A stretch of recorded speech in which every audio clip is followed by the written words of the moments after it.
عارف رومی فرماتے ہیں کہ کشد ای نفس را جو ذل پی دامن ای نفس خوش را سخت.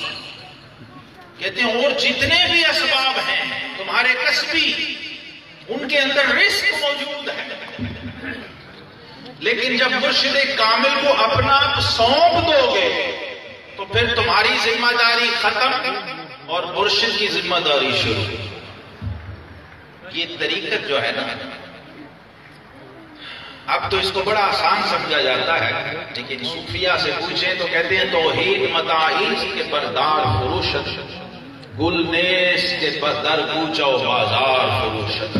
فرماتے ہیں یہ سودا وہ ہے جو تختہ دار پہ بکتا ہے، یہ پھولوں کا ہار نہیں جو کوچہ و بازار میں مل جائے.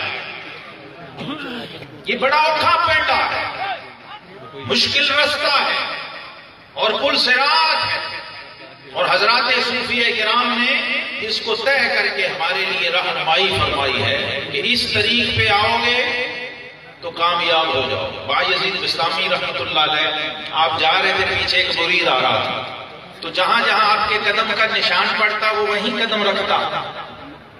آپ نے پیچھے مڑ کے دیکھا، فرمایا کیا کر رہے ہو؟ کہنے لگا حضور آپ کے نقشے قدم پہ چل رہا. تو عارفوں کے امام سلطان الموحدین حضرت سلطان بایزید بستامی قدس سرہ العزیز، آپ نے فرمایا اگر جب میرے جسم کی کھال اتار کے بھی پہن لے، یہ میری چمڑی اتار کے تو پہن لے، تو میرے مقام کو نہیں پہنچ سکتا جب تک میرے طریق اور میرے مشرب پر عمل ہو. یہ مشائخ نقشبندیہ کا جو مشرب ہے، آج یہ میرے دل کی آواز تھی جو میں اپنے مرشد کا دامن تھام کے آپ تک پہنچا رہا ہوں. یہ نقشبندیوں کا ایک مشرب ہے بھائی، ہر سلسلے کا ایک مشرب ہوتا ہے. جس ہستی سے اللہ نے ہمیں وابستہ کیا، حضرت پیر ارچی مبارک اخندزادہ سیف الرحمان رحمۃ اللہ تعالی علیہ، جن کی یہ ساری لگائی ہوئی بہار ہے، وہ صاحب مشرب بزرگ تھے، اور انہوں نے اپنے مشرب سے کبھی کمپرومائز نہیں کیا. ساری دنیا اس کی گواہ ہے. چونکہ ہم نے ڈائریکٹ دیکھا ہوا ابھی کوئی 100-200 سال تو نہیں ہوا،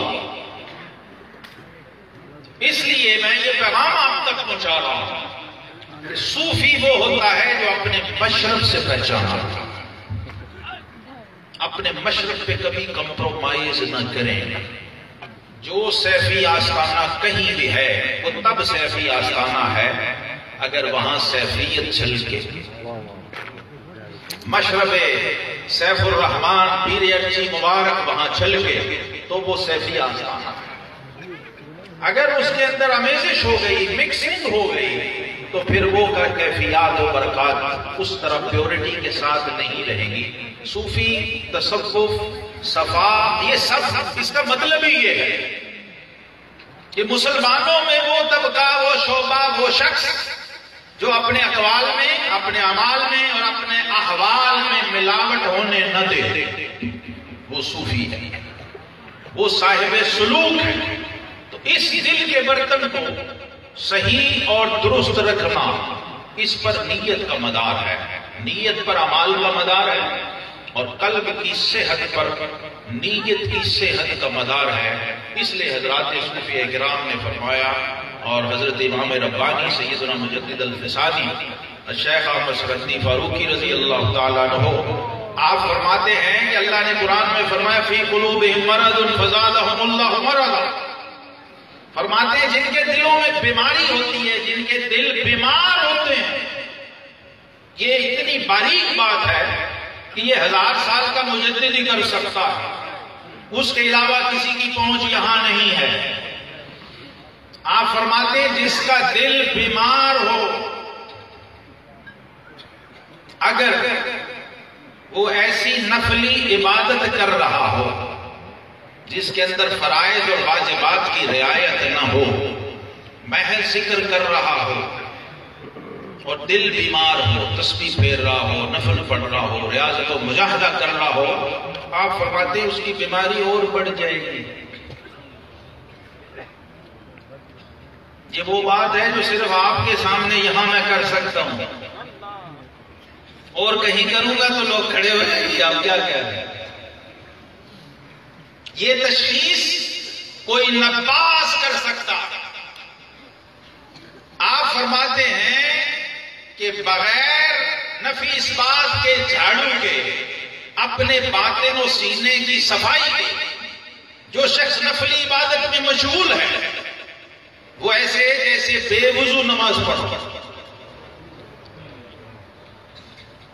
یہ حضرت مجدد الفسانی ہیں جنہوں نے یہ فرمایا کہ جب فساد امت میں مردہ سنت زندہ کرنا سو شہید ہے، تو آپ فرماتے ہیں مجھے یہ بتاؤ کہ مردہ فرض کو زندہ کرنے کا ثواب کیا ہوگا؟ پہلے تو سنتیں مردہ تھیں، اب تو فرض مردہ ہیں، واجبات مردہ ہیں۔ تو فرمایا فرض کو زندہ کرنے کا اجر و ثواب کیا ہوگا؟ یہاں جا کے اپروچ ہے حضرت مجدد الفسانی رحمت اللہ علیہ کی، اور ان کی فکر کے مبلغ اور پرچارک بن کے افغانستان سے حضرت مبارک صاحب رحمت اللہ تعالی ہمارے درمیان، ہماری طرف، ہمارے پاس اس سرزمین پہ تشریف لائے، اور وہ معیار اور وہ پیمانہ انہوں نے فکر کا دیا ہے جس کو سمجھنے کے لیے ہمارے پاس وہ فہم نہیں ہے کہ ہم اس کو ہضم کر سکیں، وہ ہاضمہ نہیں ہے، ہم اس کو ڈائجسٹ کر سکیں۔ اس لیے میری تجویز یہ ہے اور میری گزارش یہ ہے کہ جو اہل سلوک کا اسٹیج ہے اس پر بولی بھی سلوک کی ہونی چاہیے۔ مزہ تب ہے، یہ باقی رسمی کھاتا تو ہر جگہ 24 گھنٹے جاری ہے۔ حضرت امام حسن بصری رحمت اللہ جب واز کیا کرتے تھے نا، مجمع تھا، تو ایک دم بدلتے انداز کو اور معارف اتنے بلند ہو جاتے کہ لوگ کہتے کہ حضور یہ ایک دم آپ کو کیا ہوتا ہے؟ آپ فرماتے وہ گڑیا جو کونے میں آ کے پردے کے اندر بیٹھی ہوتی ہے، یہ گفتگو میں اس کے لیے کرتا ہوں جو رابعہ بصریہ تھی۔ آپ فرماتے ہیں کہ فرمایا کرتے تھے کہ اس کے لیے مجھے وہ گفتگو کرنی پڑتی ہے اس لیے کہ ہاتھیوں کی غذا چیونٹیاں ہضم نہیں کر سکتی۔ ہم ان لوگوں سے وابستہ ہیں، ہمیں اپنی غذا اس کے مطابق رکھنی چاہیے۔ اگر دلوں کو غذا چاہیے، باطن کو غذا چاہیے، تو لیول پھر وہ ہونا چاہیے۔ اصول یہ ہے، ضابطہ یہ ہے، قاعدہ کلیہ یہ ہے کہ جب علماء ظواہر یہاں آئیں تو وہ جا کے گواہی دیں کہ یہاں کچھ اور ہی ہو رہا تھا جو کسی جگہ نہیں ہوتا، اور یہ ہم نے ہوتا ہوا دیکھا بھی ہے، ان کانوں سے سنا بھی ہے۔ جب ہمارے پیر و مرشد کی بارگاہ میں ان کے پیر و مرشد کا عرس ہوتا تھا، جنہوں نے تھوڑی بہت جھلک دیکھی ہے ان کو یاد ہے، وہاں پتہ چلتا تھا کہ ہم صوفیوں کے مجمع میں، ہم اہل سلوک کی محفل میں بیٹھے ہوئے، وہاں کی لینگویج ٹرمنالوجی اور تھی۔ اور میں آج تک ان علماء کو جانتا ہوں جو جب ملتے ہیں وہ نہ مرید ہیں نہ عقیدت مند ہیں، سنی علماء ہیں، وہ کہتے ہیں قسم بخدا ہم نے تمہارے پیر کی باڑہ کی وہ ایک محفل دیکھی ہوئی ہے، ایسے لگتا تھا جیسے 1000 سال پیچھے کے زمانے میں ہم چلے گئے، اور پھر ایسی مجلس کبھی نہیں دیکھی۔ تو ہمیں اس کا احیاء کرنا چاہیے، اپنے مشائخ کے معارف کی بات ہونی چاہیے تاکہ ہمارا سبق تازہ ہو، ہمارے دلوں کو تقویت ملے، جو ہمارا اصل مقصد ہے وہ پورا ہو۔